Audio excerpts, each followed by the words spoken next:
Hey guys, welcome back after a long time. Today we will just take a look at one of the problems in the weekly contest.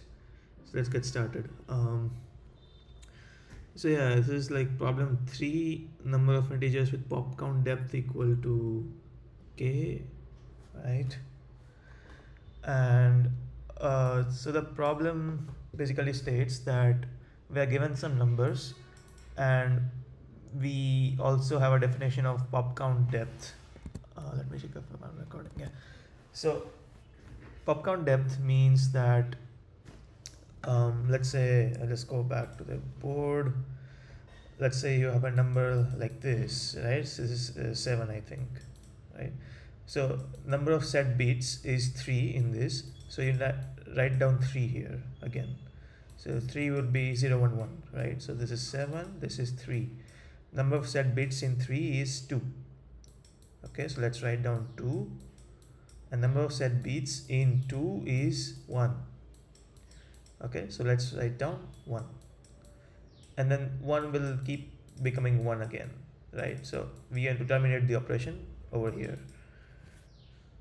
Over here. Okay, so the depth of 7 is 3 because we took 3 jumps to reach 1, right?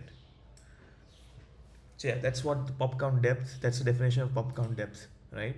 So now we'll have the pop count depths of each of these numbers, and we also given some queries. So queries are basically saying, okay, now let's say this is an array, and let's say your query looks like this, LR, and basically what it is asking is how many numbers in this range have pop count depth equal to k, right? So LRK is given. Okay, that's one query. And second query is update the number to val. So basically just uh, pick some number at this index and update it to val. Okay, that's the second type of query.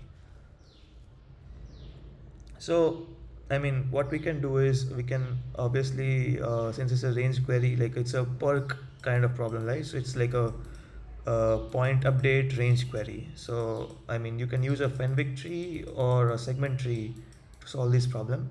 And since like here it's a little bit more involved, you are also having pop counts, you want to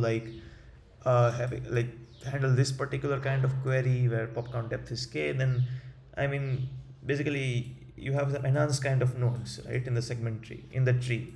So there are some enhanced nodes. So whenever there are some enhanced nodes, like you want to do some stuff, or there is some complex merge logic between the nodes, it's preferable to use a segment tree over a Fenwick tree. Okay, so we'll just go with a segment tree. And segment tree, basically what it will say, what the node will look like in the segment tree is, so this is your node object. Okay, in the node object you will have only one array of depth mask. Okay, so this is like depth of the pop count. Okay, so 0, 1, dot dot dot 5. So why 5? Our numbers can go till 10 raised to 15, right? So pop count can be more than 5, but luckily we are giving this constraint that we are only concerned in pop count till 5, right? So just store as array of size 6 basically. Okay, so basically what this will say is that um, um, for this particular node x, how many pop counts have we seen with depth 0, how many pop counts have we seen with depth 1, and so on, how many pop counts have we seen with depth 5. It will just maintain the count of these pop count depths. Okay, this is what my segment tree node will look like. And then computation, now we can directly jump to the code because there's not much to explain, right? The only thing that was complicated was debugging and merging the nodes. So what you can do is so I just create a node like this. Okay, I have a depth mask, I have like a lot of atomic operations going on, set the pop count depth, increment the pop count depth, get at some particular value and clear it, right? So these are pretty basic operations. And I mean, if we look at the code, I mean, it will be more understandable. So just initialize a segment tree, and then, like, for example, if we want to update some value, so we just clear it first, and then we increment it at that particular depth, right? And basically we are passing the depth, pop count depth that we want to increment. So if you see the main function, it's like if the pop count depth is less than equal to 5, only then we will update the segment tree, because else it's of no use to us, right? Because our queries, we'll only get queries in the range 0 to 5. So if we get a pop count depth of, let's say, 7, then not of use to us, right? So it is just saying update the pop count depth at this ID. So now your segment tree, let's say, looks like this, right? And like this. Okay. So let's say your number over here is 7, right? So what this will do is st.update, and let's say this index is 0, 1, 2, 3, 4, 5, 6, right? Update 5 with a pop count depth of 3, because 7 has a pop count depth of 3, right?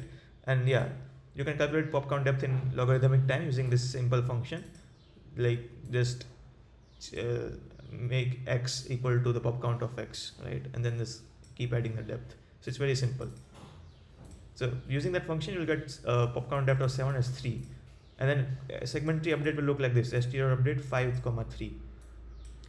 So now in this 5, what it will say is it will have an array of these blocks, right? So like 0, 1, 2, 3, and 4, and 5, right? So now it will just say 5, 3. So just put a 1 over here, right? Because we have seen only one pop count of depth 3 at this particular node, right? Similarly, you get the idea, right? So initially it will be all initialized with 0, right? And then let's say you have some number over here as well, right? Let's say its array looks like this. Let's say it looks like this, okay? Let's put a 0, okay.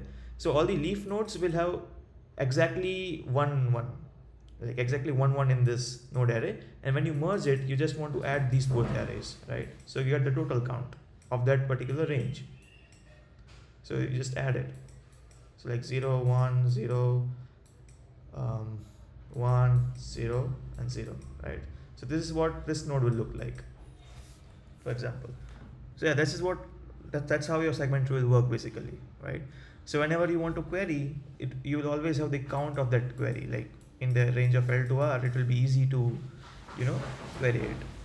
And updates are also easy. Updates are like just go down to the leaf level, reset the leaf, update the pop count, and then recalculate all the way back up. Okay. So yeah, that's what your segment tree will do basically. So I'm just doing that, doing update, and then set PD and merge PD. So merge PD function will basically like do the same stuff that I was talking about, like just add the pop count values and then return the vector, and then just move it and reset it again. Yeah, I mean, that's the code. Hope you guys if you guys have any doubts, then yeah, please feel free to comment. Thank you.